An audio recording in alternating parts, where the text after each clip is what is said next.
This isn't an all-new Lexus IS, no? Well, just take a closer look and you might be able to pick it. Yeah, this is a heavily facelifted version of the IS, or as Lexus puts it, the IS reimagined. And it has been reimagined despite the fact that it's been on sale in this current generation since 2013. So it's getting long in the tooth by industry standards. Most mid-size luxury sedans like this, well, they're turned over about every 5 or 6 years. We're getting on for 8 years for this car. But while the look has changed, the front's new, the rear's new, and it's wider too, there's certainly been some changes that you can't see, those under the metalwork, and also a few inside the cabin as well.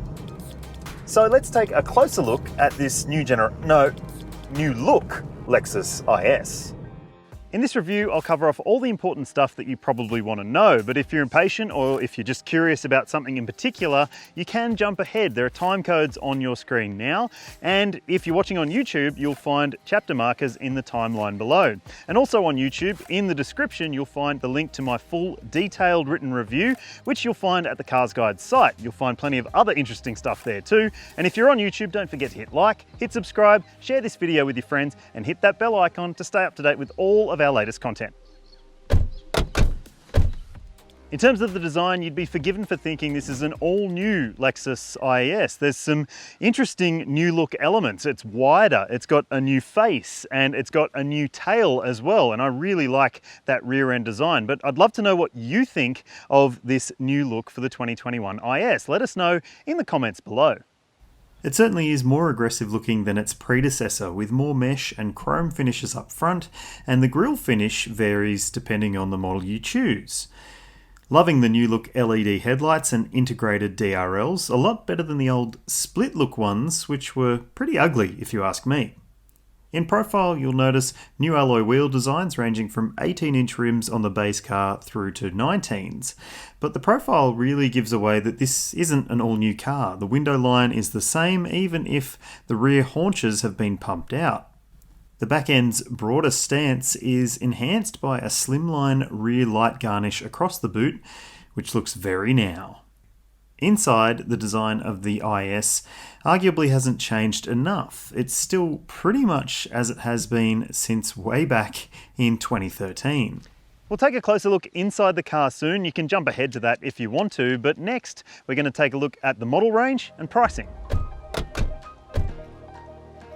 In this part of the video, we'll go through each of the models in the IS range, but I will tell you more about the engines when we get to that section a little bit later. If you want to jump ahead, you can. But in this part, I'm going through each of the variants that are available and also the equipment that's offered in each model. Opening the lineup is the IS 300 Luxury, which has a 4-cylinder turbo engine and gets good stuff like 18-inch wheels, LED lights, push-button start, a 10.3-inch touchscreen with 10-speaker stereo and smartphone mirroring, dual-zone climate with heated electric adjust front seats, and plenty of safety stuff too. We'll get to that soon. The luxury grade also comes as an IS 300H. That H is for hybrid. It gets a 2.5 litre petrol engine and electric motor, saving fuel but adding $3,000 to the price. Step up to the IS 300F Sport and you score adaptive suspension, multiple drive modes, a sports body kit and 19-inch wheels, an 8-inch digital instrument cluster, sport seats with cooling up front, and leather trim. If you want, the hybrid also comes in F Sport trim, again adding $3,000 to the price. And topping the range is the IS 350F Sport, which has a big V6 petrol engine.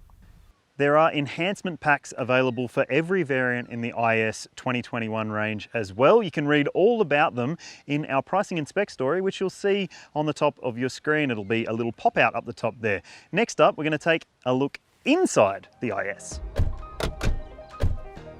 The interior of the Lexus IS hasn't changed dramatically compared to the previous version, although the most important part has changed, which is this media screen. It's now a 10.3-inch touchscreen and it's moved 15 centimeters closer than it was before, which means you can actually use it as a touchscreen, and it has Apple CarPlay and Android Auto for your smartphone mirroring needs, which is a big step forward. The previous one didn't have that, and it used to rely on this trackpad system, which you don't have to use anymore, which is such a good thing.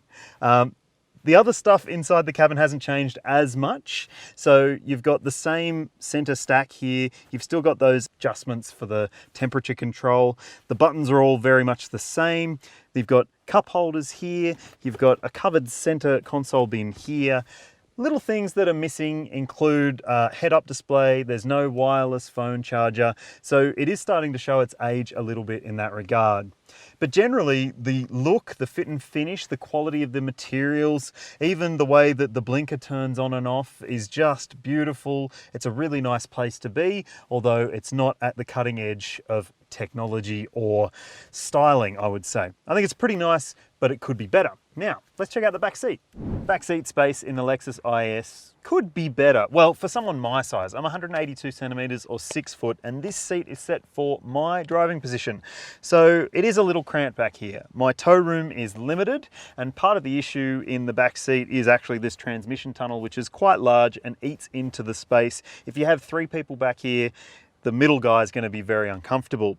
And my tow room's a bit tight. The seat is set quite low, so I kind of don't have much room to move down there. Knee room could be better. And headroom, well, my hat touches the ceiling in here, so it could definitely be better. But if you have young kids, they'll be well catered for, because there are directional air vents, there's ISOFIX child seat anchor points in the outboard seats, 3 top tethers as well. There are no bottle holders in the doors, which could be a concern, but there are cup holders in this flip down armrest between the seats as well. As I said, maybe not ideal if you've got taller kids or adults that you regularly ferry around, but if you've got younger kids or no kids at all, it could be just fine. Boot space in the Lexus IS is okay. It's not exceptional, but there's 480 litres in the petrol models and 450 litres of cargo capacity in the hybrids, which is enough for me to get in there. I'm not going to though. Next up, let's take a look at the safety gear on offer. Lexus has added a bunch of new high-tech safety systems to the updated IS. Here's a rundown for you. Every IS model comes with advanced driver assist systems, including auto emergency braking with pedestrian and cyclist detection, lane keeping assistance, adaptive cruise control, road sign recognition, blind spot monitoring, rear cross traffic alert with braking, and auto high beam lights. Inside, there are 10 airbags fitted to every IS, and that new media screen also doubles as a reverse camera monitor. And in the higher grade models, you also get a 360-degree surround view monitor. Next up, engine specs.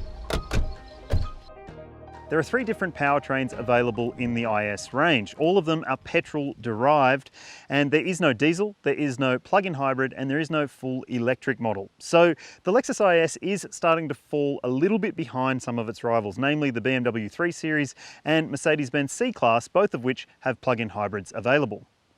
The IS 300 models come with a 2-litre 4-cylinder turbo petrol engine. They used to be called 200T, but that wasn't favourable, apparently.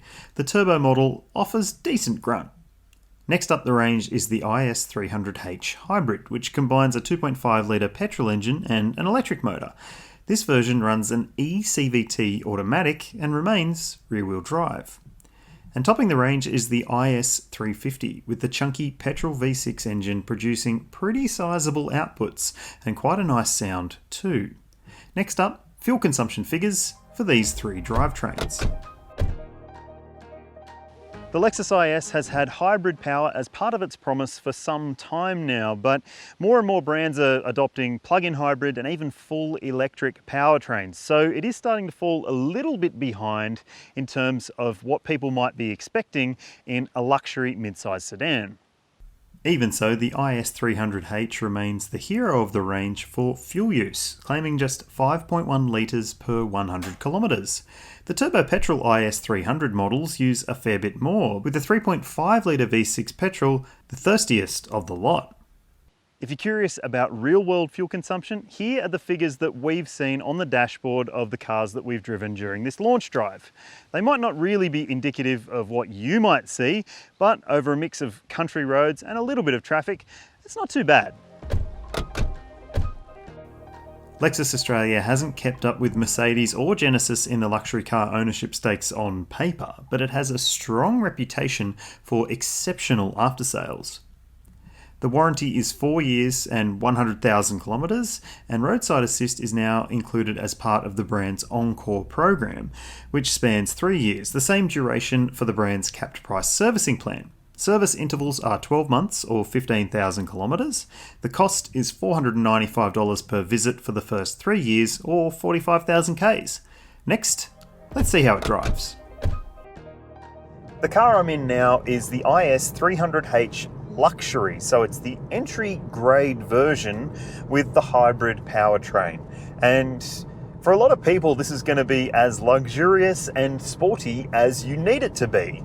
And sure, hybrid doesn't always necessarily mean sporty drive experience, but I've been pretty impressed with the 300H in luxury spec. In terms of the performance, it's got enough power and torque to pull you along because there's a 2.5 litre 4-cylinder engine and also an electric motor that adds to the grunt. The sum of all the parts is that it does offer enough acceleration for most people's needs, although I wouldn't call it speedy. But the main impression I'm coming away with about the 300H powertrain is how quiet it is. It does use EV mode sometimes, and well, I've been looking down at the dashboard to see if I'm in EV mode or not, because it's that quiet when petrol is engaged that you really can't pick up on it. A lot of people are going to love that. If you value refinement and quietness as part of your luxury sedan drive experience, then this is a really good option.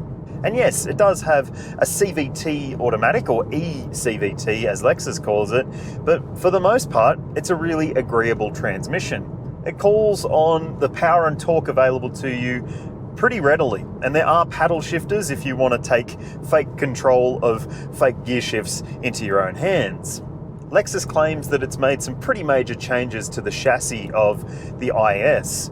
It's now wider, obviously, it's got a wider track as well, and there have been suspension adjustments too. It does feel quite sporty in terms of the ride compliance. It is a little jittery. This car's on 18-inch wheels, so it's not necessarily the biggest wheel and the skinniest tyre that you can get in a mid-size luxury sedan, but it does sort of feel a lot of the little bumps in the road surface and transmit them to the driver or to anyone who's in the cabin. I don't mind that so much. I just don't think it's quite as plush as some buyers of Lexuses might wish for, but to me, it's a pretty good balance.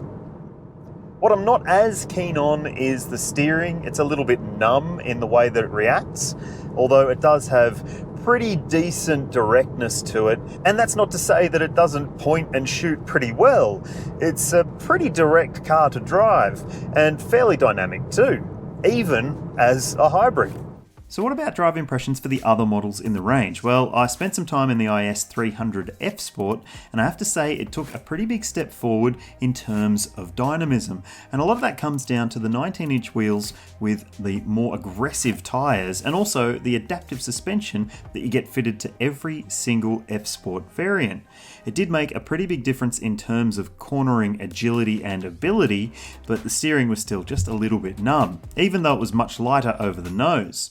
But I will say this, the 2-litre engine wasn't my cup of tea. It's underdone and doesn't feel like it's really powerful enough or torquey enough for this application. It's not overly sporty, and if you're looking for a sporty drive, well, you need to go for the IS 350, which would be my pick in the IS range. Because it's an F Sport, you get the same wheel and tyre package, the same adaptive suspension, but you get a more engaging drive experience because of the engine.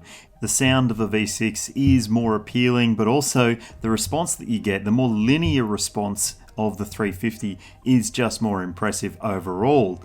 And the 8-speed automatic didn't show up anywhere near as many shortcomings in this application. If you're buying an IS and you really want a sporty experience, then the IS 350 F Sport has to be the one you choose. Not only does it look better, it drives better, it has better technology and better safety equipment as well. Tell us what you think. Would you buy a Lexus IS or would you choose one of its rivals? We'd love to hear from you in the comments section, whether you're watching on YouTube or if you're on the CarsGuide site. If you are on YouTube, don't forget, hit like, hit subscribe, share this video with your friends, and also hit the bell icon to stay up to date with our latest videos. Now, you might be wondering about that score. Well, here's the score now.